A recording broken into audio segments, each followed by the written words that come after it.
Nós vamos ler do verso 65 até o verso 70, embora a nossa prédica essa manhã se detenha apenas no versículo de número 70. Diz-nos assim a palavra do Senhor. Tens feito bem ao teu servo, Senhor, segundo a tua palavra. Ensina-me bom juízo e conhecimento, pois creio nos teus mandamentos. Antes de ser afligido, andava errado, mas agora guarda a tua palavra. Tu és bom e fazes o bem. Ensina-me os teus decretos. Os soberbos têm forjado mentiras contra mim. Não obstante, eu guardo de todo o coração os teus preceitos. Tornou-se-lhes o coração insensível, como se fosse de sebo, mas eu me comprazo na tua lei. Amém. Muito obrigado, Pai. Nós somos deveras gratos a Ti, porque o Senhor nos trouxe até aqui para juntos louvarmos o Teu nome e vermos melhor. Ajuda-nos para que a Tua palavra, ela alcance, Senhor, as esferas mais profundas do nosso coração. E que Tu traga, ó Deus bendito, vida aonde não tem vida. Tu traga, Senhor, despertamento, ânimo, força, graça, no poder do Teu Espírito Santo. Sem Ti, Senhor, nós não podemos fazer nada. Por isso nos ajuda. Nós cremos no Teu Espírito Santo. Cremos que o Senhor é bom e que a Sua misericórdia dura para sempre. Por isso, nos ensina essa manhã mais uma vez. Nós te pedimos, ó Deus, por amor do Teu Filho, para a glória do Teu nome e no poder do Espírito Santo, em Jesus Cristo nosso Senhor. Amém. Meus irmãos, em nosso sermão anterior, nós observamos o antagonismo sofrido pelo salmista por parte dos soberbos. O versículo 69 está bem claro quando ele diz: os soberbos têm forjado mentiras contra mim. Davi observou que os mesmos, ou seja, esses homens soberbos, não cogitavam a Deus e se empenhavam na prática do mal. O ser soberbo, como nós vimos na semana passada, é não cogitar a Deus. Soberbo não é somente o estereótipo de quem anda com o nariz empinado, pedante.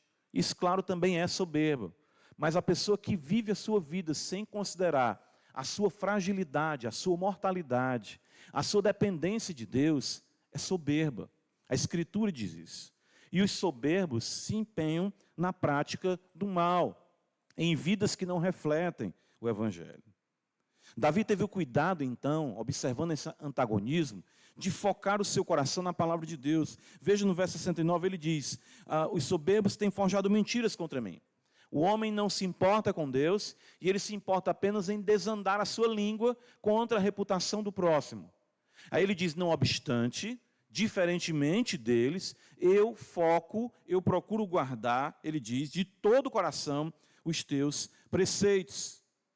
Pois ele sabia que sem o cuidado, esse cuidado, ele poderia também se assemelhar aos mesmos, ou seja, agindo de forma soberba. Porque o grande segredo da existência humana se encontra no coração, no âmago, na existência do indivíduo. Aquilo que ele é, aquilo que ele imagina é aquilo que ele é. Então perceba bem, o verso 69 e o verso 70, eles terminam falando de coração. Aliás, o 69 termina falando de coração e o verso 70 inicia falando do coração. Tornou-se-lhes o coração. Isso é determinante para a compreensão do salmista de uma vida soberba. Ele considera mais detidamente no verso 70 o que levou os soberbos a serem assim.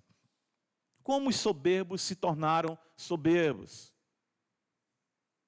Eles se distanciaram da lei do Senhor em seu íntimo. Então a pessoa ela se torna soberba quando ela se afasta de Deus no seu âmago. Deus não é algo que ela cogita, que ela considera. Deus às vezes é apenas um elemento supersticioso para a pessoa. Nós vemos muito isso. Na linguagem coloquial, até como nós observamos quebra do terceiro mandamento, as pessoas falam muito de Deus. Meu Deus, Jesus. Mas Deus não está no seu coração. No sentido de considerar a sua grandeza, a sua santidade, e aquilo lhe gerar temor e tremor. e uma mudança de vida ante a luz da revelação que se encontra nas Sagradas Escrituras. Por essa razão, então, Davi, ele se ocupa em cuidar do seu coração, tendo sempre o prazer na lei de Deus. Então perceba no verso 70 que ele diz: tornou-se-lhes o coração insensível como se fosse de sebo. A ideia aqui é que o coração engordou. Interessante isso. O coração se entregou aos prazeres. O coração, podemos dizer aqui, a gula, né? Ou seja, sem domínio próprio, o homem que não vigia o seu coração, ele abraça, ele se deleita, tudo que lhe dá prazer, tudo que lhe satisfaz. E o seu coração vai criando sebo, vai criando gordura. No sentido espiritual, aqui, claro que o salmista está falando, a pessoa se torna insensível para as realidades espirituais. Bíblia não tem sabor, oração nem se fala, igreja, é mais uma superstição, é mais uma invenção, é uma muleta para a humanidade. As únicas coisas que satisfazem o coração, que se encontra, né, ali tomado pela gordura do prazer, é exatamente os prazeres efêmeros dessa vida. São exatamente os prazeres efêmeros dessa vida. Salmo 14, veja, está escrito assim, olha o que está escrito aqui no... esse salmo, ele é repetido, né, no Salmo 53, mostrando a importância dessas verdades. Se Deus fala uma coisa uma vez, é importante, imagine duas. Veja o Salmo 14. Está escrito, diz o insensato, aonde? No seu coração, no seu íntimo, no seu âmago. O que é que ele diz? Não há Deus. Então, a insensatez, que é a loucura, o homem que não serve a Deus é louco. A Escritura diz assim, ela se caracteriza pelo afastamento de Deus e por uma pregação constante para o coração, afirmando que não existe Deus. Se não existe Deus, a insensibilidade então se acentua naquele homem, naquela mulher. Todo afastamento de Deus se dá primariamente no coração. Entenda isso. Todo afastamento de Deus se dá primeiramente no coração. A pessoa até continua com a religiosidade. Os fariseus eram assim. Lembra que Jesus fala? Esse povo me honra com os seus lábios, mas o seu coração está onde? Distante de mim. É por isso que você vai observar a religiosidade no mundo, ela não traz implicação para o dia a dia. Não há perspectiva de se estar na presença de Deus. Se eu falo uma coisa má, não me vem temor. Se eu ajo de forma má, não me vem temor. Se eu faço mal a alguém, não importa. A traição, a mentira, os males que são comuns na sociedade. Por quê? Não há Deus. Isso é dito no coração. O homem passa a afastar, o homem passa a calar, a silenciar as verdades benditas. Porque é interessante, porque toda ética, ela procede de uma moral eterna. Como toda beleza, procede de uma estética eterna também. Então o homem, no que é certo, no que é errado, ainda que a sociedade esteja diluindo os valores cristãos, ainda se continua buscando pelo menos alguma coisa certa e errada. E isso reflete a imagem de Deus no homem. Mas a cada dia, no processo de bestialização, o homem cala a voz da consciência, que é a antecipação do tribunal final, dentro do homem, né? Eu lembro sempre, quando era criança, assistia ali desenho animado, né? Aí tinha, né, a luta. Lembro do Pica-Pau, tinha um Pica-Pau diabinho, um Pica-Pau anjinho, né? Faça, não faça, faça, não faça, né? De forma lúdica, aquilo ali reflete uma verdade de que todos nós estamos lutando. E isso mostra a divindade agindo no homem, mesmo que ele não sirva a Deus. Mas o homem silencia essa verdade todos os dias, engordando o seu coração e se tornando cada vez mais insensível. Isso começa sorrateiramente e vai ganhando força e proporção cada vez maior.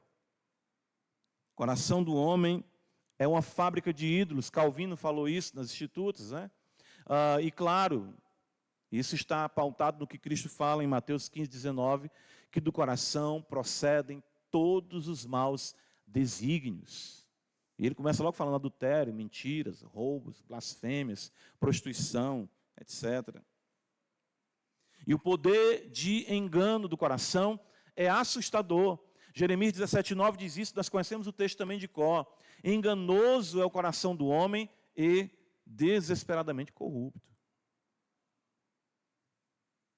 A entrega às paixões, então, é só um passo subsequente. Veja o Salmo 14, que você está com ele ainda aberto. Ele diz assim: diz o insensato no seu coração, não há Deus. O que acontece na sequência? Corrompem-se e praticam abominação. Já não há quem faça o bem. Então perceba, uma vez que no meu interior os valores são massacrados, calados, silenciados, a prática dos males será apenas uma consequência. Por essa razão, nós vemos no verso anterior o soberbo agir procurando destruir o próximo sem razão alguma, ou seja, o coração dele é longe do Senhor, então ele não se preocupa com nada nem com ninguém. Provérbios capítulo 1, veja, a Escritura nos diz assim, embora não esteja falando a palavra coração, mas o temor de Deus é exatamente o que acontece quando um coração é impactado pela revelação bíblica.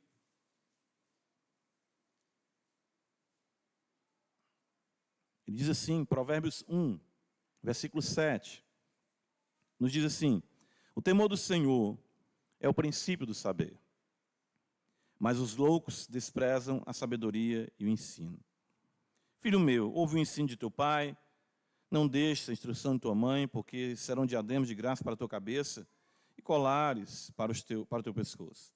Filho meu, se os pecadores querem seduzir-te, não consinta. Se disseres vem conosco, embosquemo-nos para derramar sangue, espreitemos ainda que sem motivo os inocentes. O que é que o provérbio está dizendo aqui para a gente? Quando não há temor no coração, o conluio para o mal, ele se concretiza. Então se entrega a toda sorte. O fazer o mal ao próximo, quando não há o temor no coração, isso é inevitável.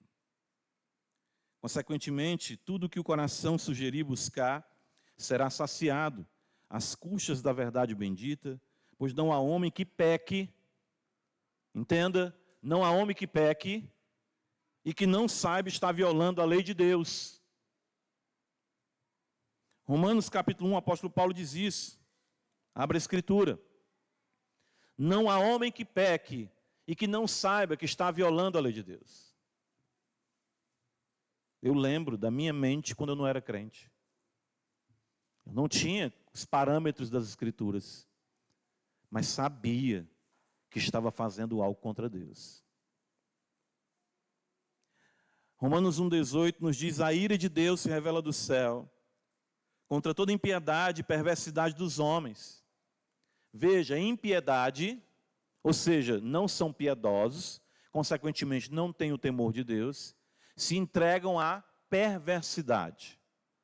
Contra toda impiedade e perversidade dos homens que detêm a verdade pela injustiça. A ideia aqui no texto é que os homens barram de forma intencional a verdade. Os homens sabem que Jesus Cristo não é uma invenção da mente humana, mas Deus em carne. Os homens sabem que Jesus Cristo é o Filho de Deus. Os homens sabem que não podem igualar Cristo a um homem, a um mero pecador. Eles detêm a verdade. Os homens têm consciência disso. Capítulo 2 de Romanos, versículo 14 a 16, Paulo diz: quando, pois, os gentios que não têm lei procedem por natureza de conformidade com a lei, não tendo lei, servem eles de lei para si mesmos. Estes mostram a norma da lei gravada no seu coração, testemunhando-lhes também a consciência e os seus pensamentos mutuamente, acusando-se ou defendendo-se. Quer dizer, Você pode não conhecer o que está escrito em Levítico, mas você se sente sujo ao pecar.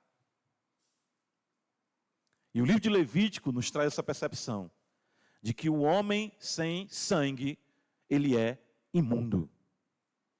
Sem derramamento de sangue, não há purificação de pecados. Que maravilha isso, né?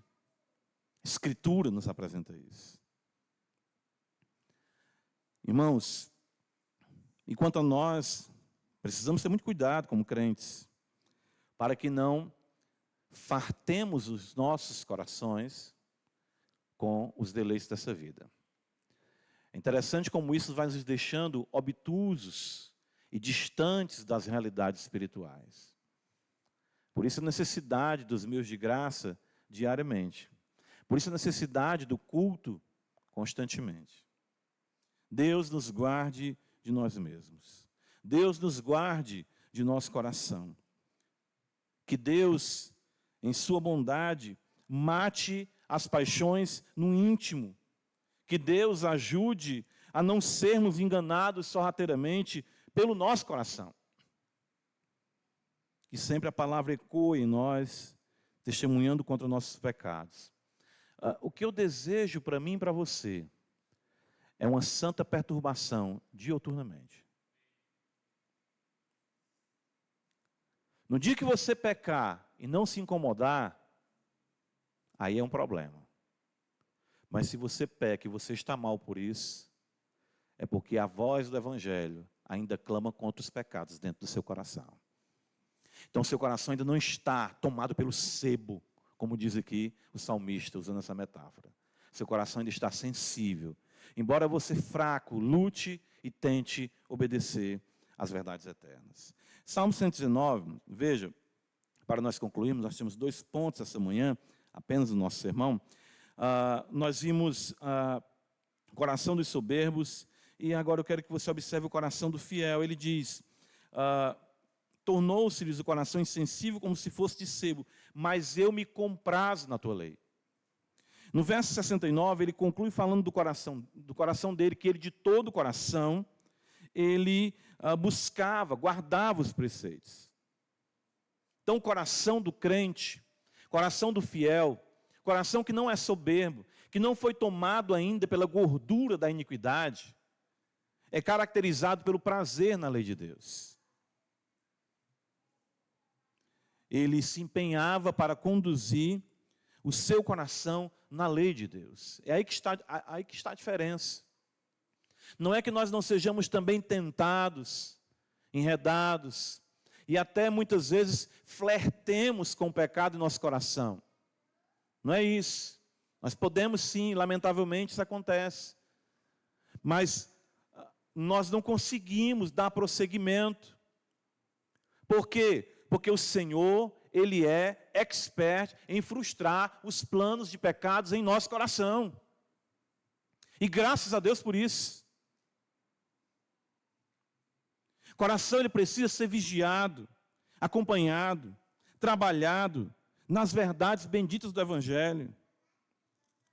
Provérbios 4, 23, o irmão citou hoje o verso 18, do progresso, a santidade. No verso 23 é outro versículo que você tem que decorar também. Provérbios 4, 23. Sobre tudo que se deve guardar, guarda o quê?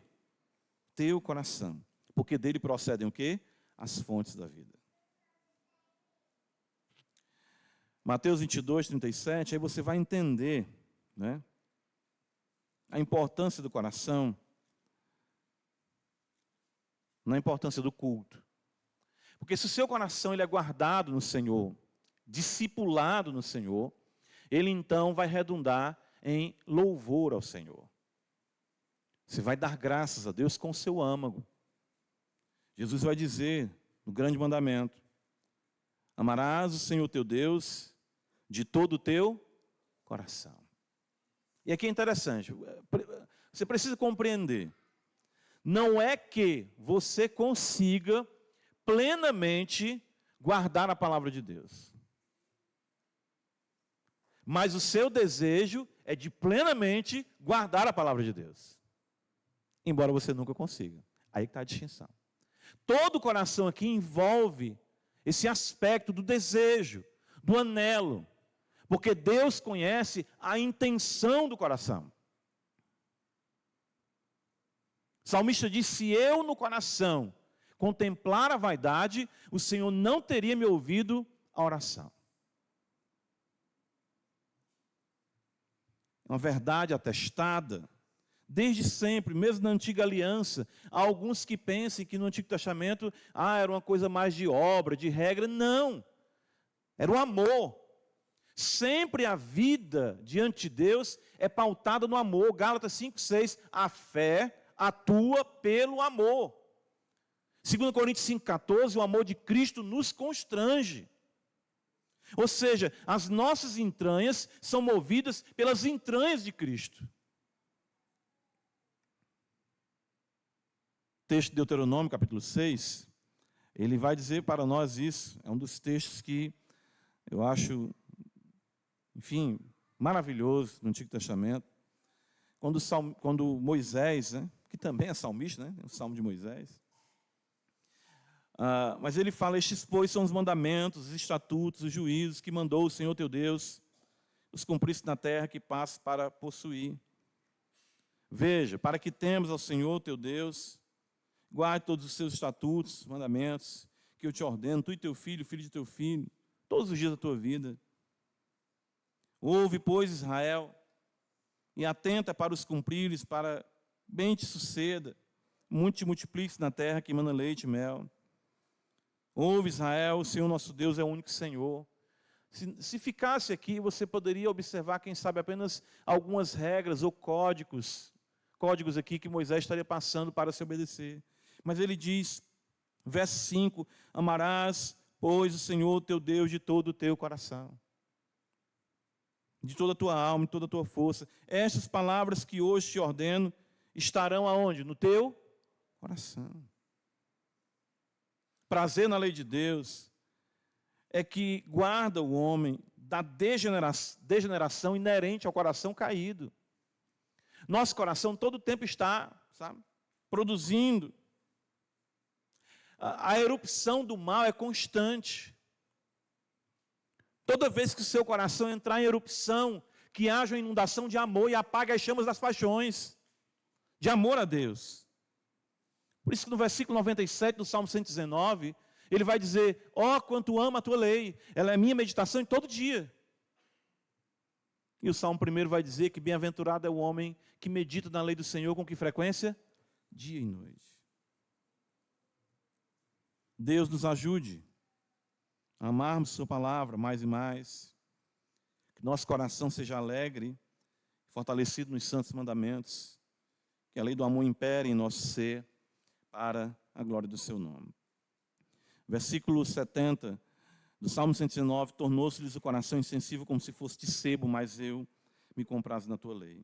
Os soberbos não amam a Deus no seu íntimo, por essa razão se entregam à dissolução. Precisamos vigiar sobre nossos corações, a fim de termos prazer na lei de Deus e sermos guardados dos enganos e corrupções do nosso coração. Que Deus domine o nosso coração. Amém.